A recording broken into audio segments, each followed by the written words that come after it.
신약성경 사도행전 17장 1절에서 9절까지의 말씀입니다.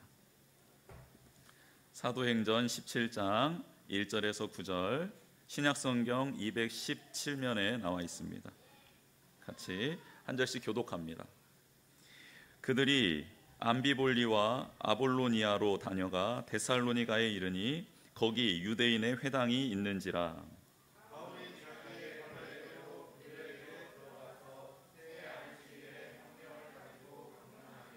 뜻을 풀어 그리스도가 해를 받고 죽은 자 가운데서 다시 살아나야 할 것을 증언하고 이르되 내가 너희에게 전하는 이 예수가 곧 그리스도라 하니.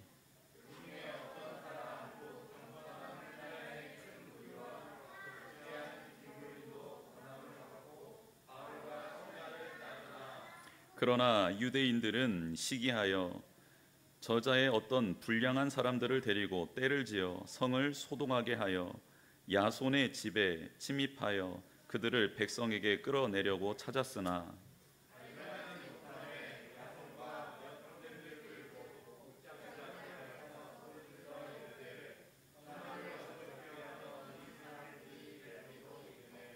야손이 그들을 맞아 들였도다. 이 사람들이 다 가이사의 명을 거역하여 말하되 다른 임금 곧 예수라 하는 이가 있다 하더이다 하니. 같이 읽겠습니다. 야손과 그 나머지 사람들에게 보석금을 받고 놓아주니라. 아멘. 가끔 사진을 보거나 길을 가다가 생명의 신비, 경이로움을 접할 때가 있습니다. 아스팔트 길을 가다가 그 사이를 뚫고 나온 그 꽃을 볼 때 그렇고요. 돌계단 사이에 그 비좁은 틈을 또 뚫고 나와서 펴 있는 또 그런 식물들, 자라나는 식물들을 볼 때 그렇습니다. 거대한 바위 틈을 뚫고 나와서 바람에 흔들거리는 풀을 봐도 그런 생각이 들기도 합니다. 미숙아로 태어난 아이들이 인큐베이터 안에서 가쁜 호흡을 몰아쉬면서 그러나 그 생명의 강인함으로 견디고 자라나 부모의 품에 안길 때 그때도 참 큰 감동이 우리 가운데 있습니다. 생명은 신비롭고 경이로운 것 같습니다. 자신을 가리켜 나는 길이요 진리요 생명이니 라고 말한 분, 인류의 최초로 그런 말씀을 하신 분이 있습니다. 누구입니까? 그렇죠, 예수 그리스도입니다. 예수님은 생명입니다. 생명이신 예수님은 우리 안에 오셔서 경이로운 일들을 행해 가십니다. 예수님을 전혀 믿을 수 없게 보이는, 믿지 못할 것 같아 보이는 그 사람에게 들어가 그의 마음을 열어주시고 그분 예수님께서 그 안에 들어가십니다.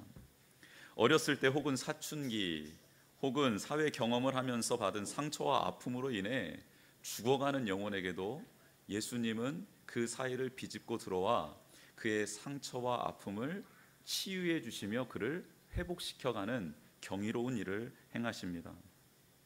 관계가 깨져서 가정이 파탄나고 또 공동체 생활을 할 수 없게 된 사람들, 그래서 외롭고 고독하게 살아가는 이들, 그들에게도 예수님은 찾아가시지요.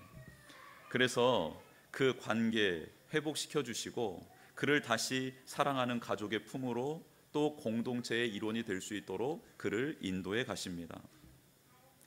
예수님은 경이로운 일, 그 일을 우리 가운데 지금도 행하고 계십니다.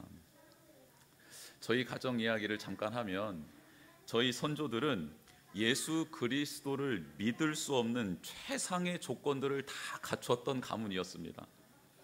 참 사람들은 좋았는데 욕망에 사로잡혀 살아갔고 특별히 술독에 갇혀 살았습니다. 자기 의에 갇혀서 살았던 분들이 저의 조상들입니다. 그러던 어느 날 제사를 드리고 있었던 저희 할머님을 예수님께서 찾아오셨고 우상으로 찌들어 있었던, 그래서 딱딱하게 굳어져 버렸던 저희의 가문에 한 줄기의 빛을 비춰 주셨습니다. 이후 할머니는 우상을 섬기는 일을 멈추시고 기도의 사람으로, 믿음의 사람으로, 섬김의 사람으로 변화되었고 그의 자녀들, 사형제가 예수님을 영접했고 그의 자녀들, 제가 되겠죠. 그리고 저의 자녀들, 그 후손들이 되겠죠. 모두가 다 예수 그리스도를 믿고 거듭난 믿음의 가문이 될 수 있었습니다. 예수 그리스도를 믿는 자를 핍박했던 사람이 또한 있었지요. 특심과 열정으로 숨어있는 그리스도인들까지를 색출해내서 감옥에 넣고 죽이는 일을 서슴지 않았던 인물, 그 인물 누굽니까? 바울이죠. 그는 자신의 가치관 그리고 하나님을 향한 신앙이 확고하여서 예수 그리스도가 메시아됨을 믿지 않았습니다.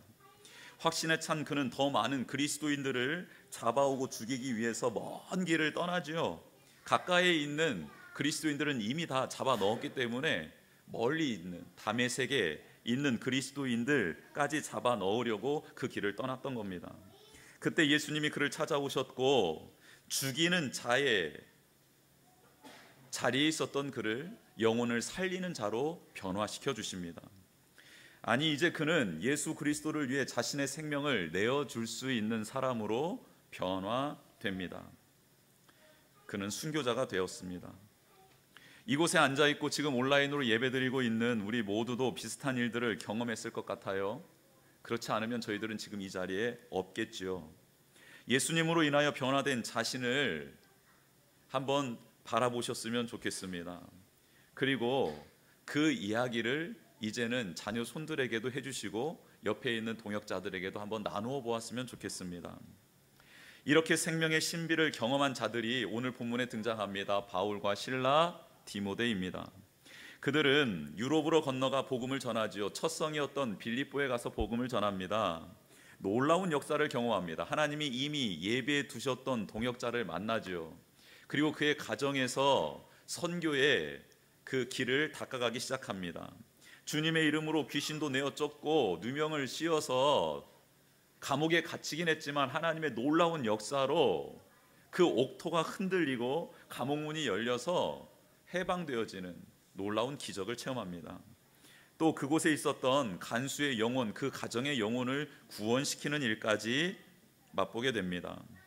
이런저런 크고 놀라운 일들을 경험한 후에 그들은 빌립보 성에서의 사역을 마치고 그 선교팀은 마게도냐의 수도인 데살로니가로 향하게 됩니다. 선교팀의 전략은 확실했습니다. 주요 도시들을 선점하고 그 도시들을 선교의 전초기지로 삼는 거였습니다. 데살로니가는 로마 제국의 주요 도시 중 하나였고, 데살로니가는 로마의 동과 서를 연결하는 큰 길, 그 길이 지나는 도시 중에 하나였습니다. 이곳에 도착한 선교팀은 밤낮으로 일을 하며 생활에 필요한 것들을 자급했습니다. 일과 함께 복음을 그곳에 있는 그리스도인들이 아무도 없었잖아요. 그 가운데 유대인들과 이방인들에게 그들은 복음을 전하기 시작했습니다. 유대인들의 배려로 회당에 들어가서 복음을 전했던 이들은 그곳에 모인 경건한 헬라인들에게도 예수 그리스도의 죽음과 부활하심을 증거할 수 있었습니다. 그러나 복음을 들은 그들은 쉽게 개종을 하거나 예수님을 구주로 영접하는 일들이 일어나지 않았어요. 이렇게 성경은 20여일이 지났다라고 기록을 합니다. 새 안식일이 바로 그 뜻입니다. 20여일이 지난 어느 날 안식일에 똑같이 복음을 전하는데 그때는 하나님의 능력이 임합니다. 복음을 듣던 이방인들이 예수님을 영접해요. 그동안 자신들이 믿고 있었던 철학들, 그리고 율법 준수 등을 통해 얻을 수 있었던 그런 약간의 혜택을 다 내려놓고 새로운 기쁨과 평안, 자유와 해방을 붙들고 예수 그리스도를 영접합니다. 예수님을 믿기로 작정한 그들은 이제 다른 이들을 따라가지 않고 바울과 실라를 따르기 시작하죠. 이런 일이 일어날 줄 모르고 회당을 내주었던 유대인들은 유대교를 믿고 따르던 헬라인들이 20일 정도 지나서 개종을 하고 바울을 따르자 갑자기 돌변합니다. 유대인들은 선교팀을 시기하고 질투하지요. 그리고 그 마음이 걷잡을 수 없이 커져서 이제는 그 선교팀을 죽이려는 마음까지 먹게 됩니다. 그래서 불량배들을 고용하고 성을 요란하게 합니다. 계획을 실행으로 옮기지요. 선교팀이 머물고 있었던 집을 알고 있었습니다. 야손의 집이었습니다. 유대인들은 자신들을 따르는 무리와 불량배들을 앞세워 그 집으로 쳐들어가죠. 야손은 여호수아의 헬라식 이름인데 성서학자들은 그래서 아마도 야손은 이미 믿음의 사람이었고 그래서 선교팀을 자신의 집에 안식할 수 있도록 내어주었다라고 추정하기도 합니다. 아무튼 유대인들과 불량배들은 선교팀을 찾지 못하고 야손과 그와 함께한 믿음의 형제들을 끌어냅니다. 꿩 대신 닭이라고 선교팀 잡아서 선교팀을 죽이려고 했는데 그 팀이 없자 그 팀에게 집을 빌려주었던 야손과 지금 함께 있었던 믿음의 사람들을 끌어낸 겁니다. 선교팀에게 회관아가 있었고 그들에게 해를 가하려고 했던 목적이 숲으로 돌아가자 그 목적을 이룰 수 없게 된 그 화풀이를 야손과 믿는 사람 형제들에게 풀기 시작한 것입니다. 희생양이 된 야손과 믿음의 형제들은 사람들의 손에 의해 비인격적인 대우를 받으며 고깃덩이처럼 질질 끌려갑니다. 여기서 끌어갔다라는 표현이 그렇게 끌어가는 것을 의미하는 말이기 때문입니다. 읍장들 앞에 선 유대인들은 믿음의 사람들을 고발하지요. 정치범으로 몰아갑니다. 마치 예수님이 그렇게 십자가에 못 박혀 돌아가셨듯이 말입니다. 이들이 믿는 자들이 로마 황제 외에 예수라는 사람을 임금으로 모시고 있다라고 고소합니다. 또한 죽은 황제를 신격화하는 로마 법, 그 법에 반하는 죽은 자 가운데서 살아나신 이가 예수라고 말하고 그가 신이라고 지금 모시고 살아간다라는 것도 고발합니다. 읍장들은 야손과 믿음의 사람들에게 다시는 바울과 선교팀 그 일행을 만나지 말 것과 이상한 가르침을 따르고 행함으로 로마법에 위반되는 일을 하지 말 것, 그리고 그것들이 잘못되었다라고 인정하는 것으로 보석금을 내고 가라는 판결을 내립니다. 그래서 바울과 선교팀은 데살로니가에서 더 이상 머무르지 못하고 떠나게 되지요. 데살로니가 성도들은 만나러 가고 싶어도 만나지 못하는 상황에 처하게 됩니다. 후에 고린도에 가서 데살로니가 성도들에게 편지를 쓰면서 사도 바울은 이렇게 말합니다. 내가 너희들에게 몇 번이나 가고 싶었는데 사탄이 막았다. 사탄은 누구입니까? 지금 사탄 수하에서 복음 증거를 맡고 있는 유대인들과 읍장들을 가리켜 한 말입니다. 돌, 바위, 아스팔트와 같은 방해 요소들이 데살로니가에서도 있었습니다. 하나님을 믿고 있던 유대인들의 반대는 예수님은 하나님이 보내주신 메시아입니다 라는 복음을 전하는 선교팀에게 치명적인 장애물이었습니다. 또한 로마법과 부딪히는 부분이 여전히 있었지요. 물론 종교적으로는 문제가 없었지만 유대인들은 그들이 하고 있는 행위와 전하는 메시지를 정치적인 것으로 바꿔서 실정법에 위배된다라고 엮어가고 있었다라는 것이 문제였습니다. 마지막으로 믿는 자들이 주변 사람들에게 핍박을 받고 있었습니다. 선교팀에게는 이게 가장 아킬레스건 같았던 거예요. 왜냐하면 내가 복음 전하다가 내가 핍박받는 것은 괜찮는데 내가 전한 복음을 믿고 이방인이었던 사람들이 그리스도인으로 개종해서 받는 핍박은 차마 볼 수 없었던 겁니다. 더 괴로웠고 더 고통스러웠던 일들이 개종하여서 그리스도인 된 자들이 핍박받는 거였습니다. 교회가 세워지고 성장하는데 방해하는 요소들이 많은 이 땅 데살로니가에 그리스도인이 있었습니다.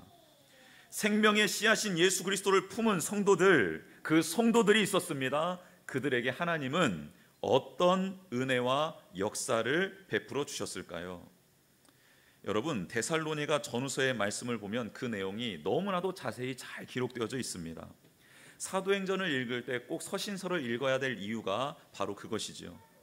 그 중에서도 데살로니가 전서 1장 3절 가정에 뿌려진 씨앗이라고 적혀있는 말씀이 있지요.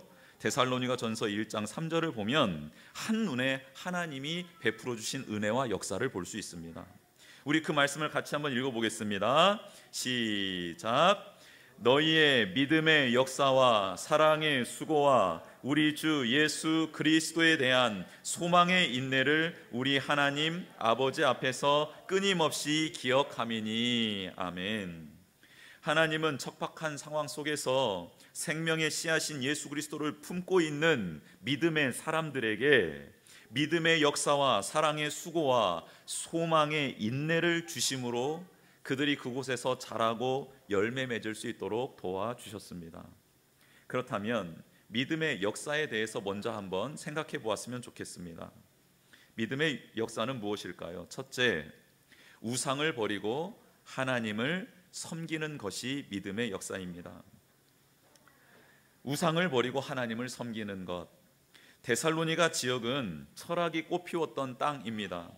인생이란 무엇인가, 행복은 무엇일까, 사랑은 무엇일까, 지식은 무엇일까, 죽음은 무엇일까 등 인생의 고민, 그것들에 대한 많은 답을 제시하는 철학의 지배를 받고 있었던 지역입니다. 또한 그리스 로마 신화에 등장하는 많은 신들을 섬기고 있었던 지역이고, 황제도 신격화하여 섬기고 있었던 사람들이 가득했던 곳이 데살로니가 지역의 사람입니다.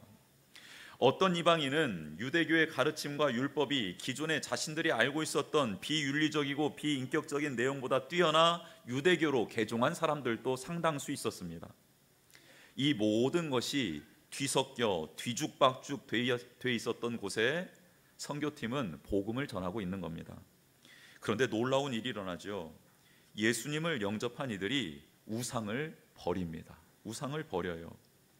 철학과 신화에 나오는 신들, 그리고 율법 준수로 구원받을 수 있다라는 이 멍에를 그 자리에서 벗어 던져버립니다. 나의 죄를 위하여 십자가 지신 예수 그리스도를 바라보고 그분을 영접하며 회개를 하지요. 부활하신 예수님의 영생을 선물로 받고 그 영생을 누리는 것을 기쁨으로 여깁니다. 은혜로 거듭난 이들은 예수를 따르기 위하여 말씀대로 살아가려고 몸부림을 치고, 선교팀이 가르쳐 주었던 이러이런 것들은 하지 마십시오 라고 하는 그것을 성실하게 지켜나가기 시작합니다. 거룩하게 흠없게 살아가고 싶어 최선을 다합니다. 어떻게 이런 일이 가능했을까요? 하나님이 은혜를 베풀어 주셨기 때문입니다. 역사해 주셨기 때문이에요. 두 번째, 믿음의 역사는 환난 가운데 말씀을 붙들고 예수 그리스도를 본받는 것을 말합니다. 환난 가운데 말씀을 붙들고 예수 그리스도를 본받는 것을 말합니다. 그들에게는 예수님을 믿음으로 많은 고통이 따라왔어요. 그 이방인들은요, 일상적인 삶을 살 수 없었습니다. 경제 생활에 제약이 있었고 배움의 기회도 줄어들었습니다. 사회적 관계를 유지하는 것이 힘들게 되었습니다. 피부로 와닿는 고난 앞에 그들은 절망할 수도 있었고 실망할 수도 있었습니다. 그러나 그들은 예수님을 믿는 것에 대해서 후회하지 않습니다. 고난 중에 믿음의 사람들은 말씀을 붙잡습니다. 하나님의 말씀, 사도들이 전해준 예수님의 말씀을 붙잡아요. 그리고 그 말씀을 주신 하나님을 생명을 다해 섬기고 예배합니다. 예수님을 본받고자 말씀을 실천합니다. 말씀을 읽고 깨닫는 것, 그리고 그 말씀 따라 살아가는 것은 하나님의 은혜가 없이는 될 수 없습니다. 이건 너무너무 정확합니다. 우리 시대에도 지금 우상이 많이 있지요. 또한 말씀을 볼 수 없을 정도로 바쁘고 급한 일들이 많은 상황 속에 우리는 살아가고 있습니다. 이때 우리가 생명이신 예수님을 믿고 품고 있다면 하나님이 우리 가운데 내면에 있는 우상들을 제거해 주시고, 우리가 만나고 또 경배할 수밖에 없는 우상화되어 있는 그 모든 것들을 섬기지 않을 수 있는 믿음과 은혜를 주실 줄 믿습니다. 또한 하나님의 말씀을 붙들고 살아갈 수 있도록 도와주시고 감동을 주십니다. 지금 혹 우리 안에 내면의 우상과 외면의 우상이 제거되고 있다면 하나님께 감사하며 영광 돌렸으면 좋겠습니다.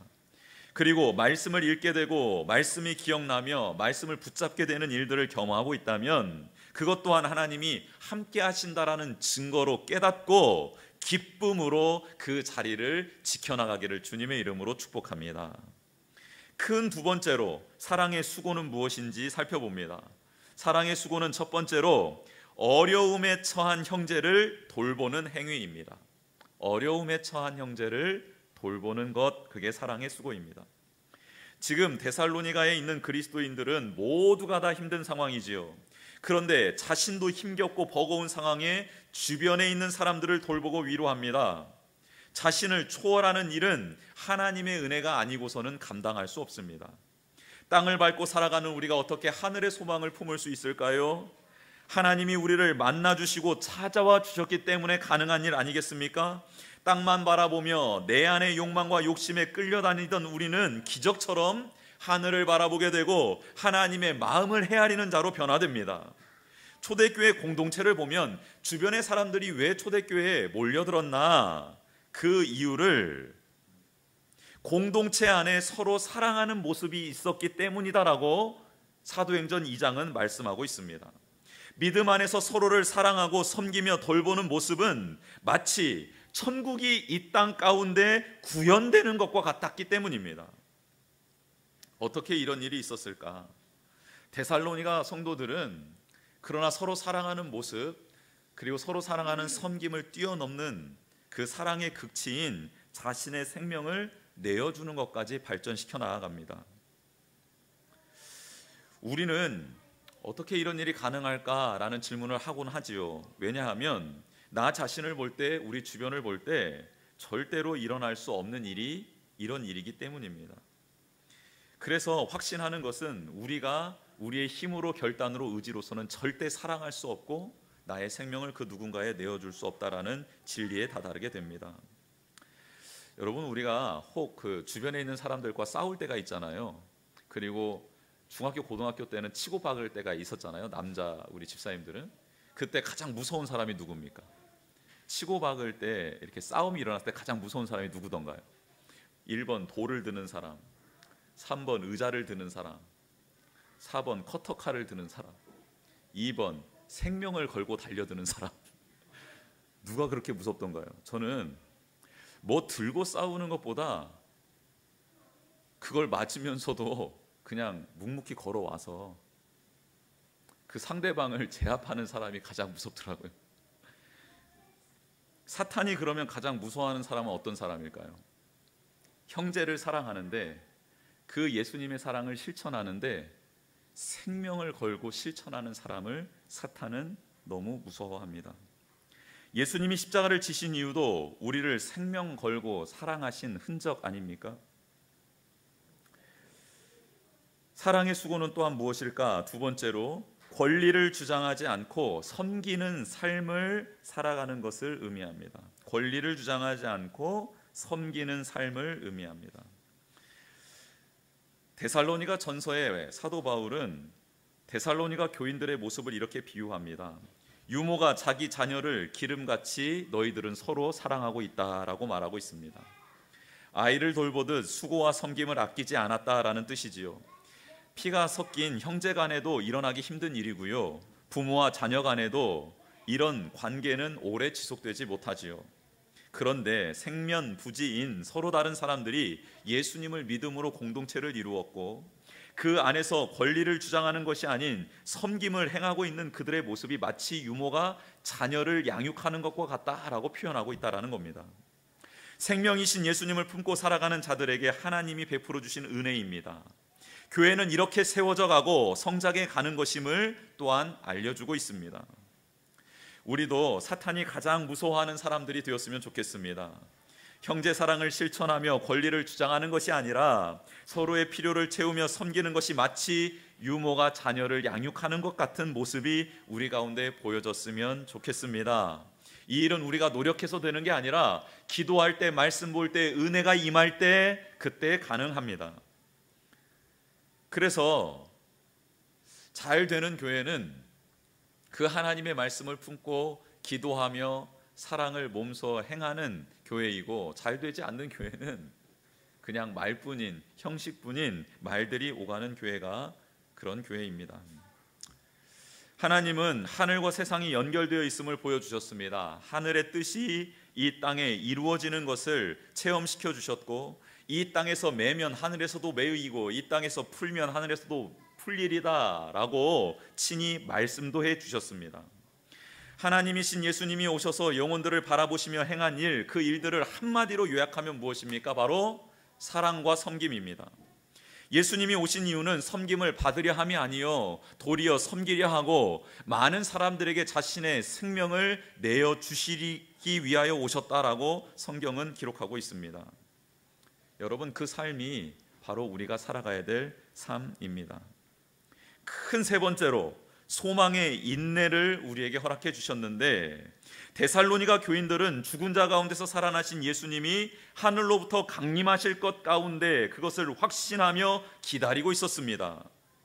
바울은 성도들에게 예수님은 반드시 다시 오시는데 그 시기는 알 수 없다 알려주면서, 하지만 하나님이 주신 은혜 안에서 그 날을 준비해야 될 것을 가르쳐 주었습니다.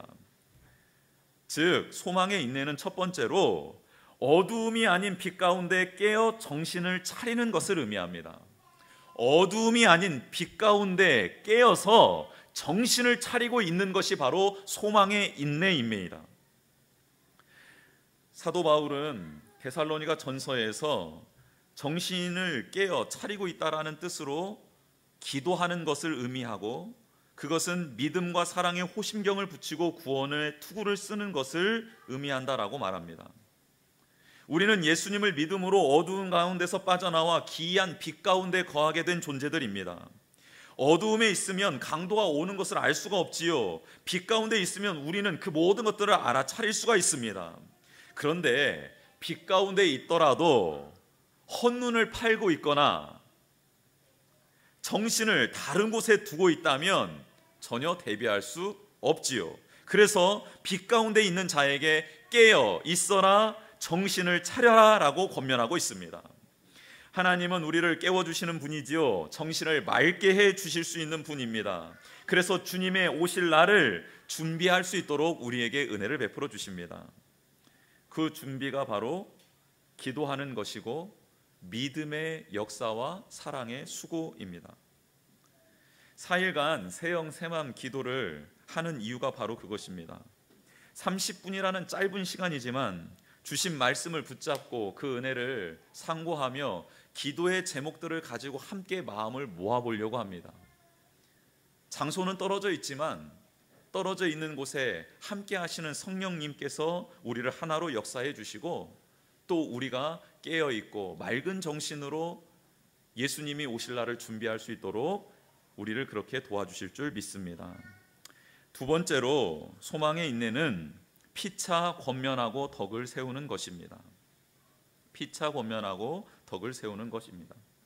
마지막 날을 소망하는 자들은 몸된 교회가 주님의 뜻대로 세워져 나가 악하고 어두운 세상에 소망이 되기를 간절히 원하지요. 그래서 지체인 서로에게 권면합니다. 받은 은사와 달란트를 가지고 덕을 세워갑니다. 분란과 분쟁, 싸움을 피하고요. 그런 곳이 혹 있다면 그곳에 가서 평화를 선물하는 자들, 그들이 바로 소망의 인내를 갖는 자들입니다.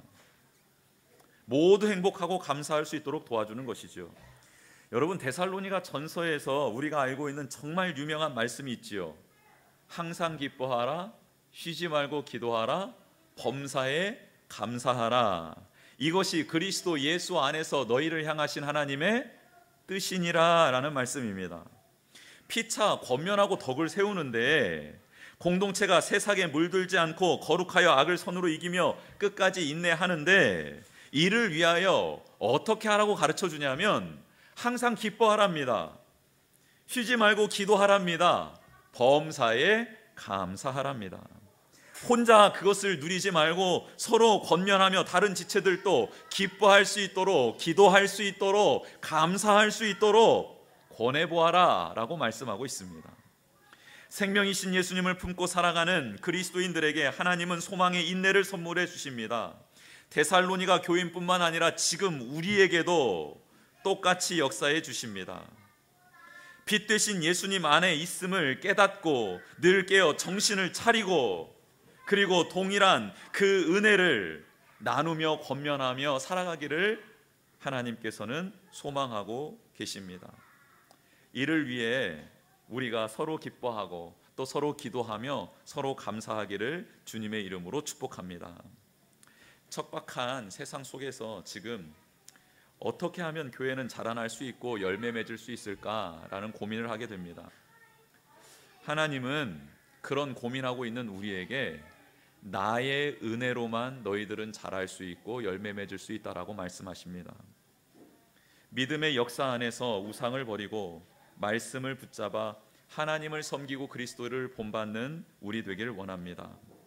사랑의 수고 안에서 어려움에 처한 형제들을 돌보며 권리를 주장하지 않고 섬김의 삶을 살아가는 우리가 되길 원합니다.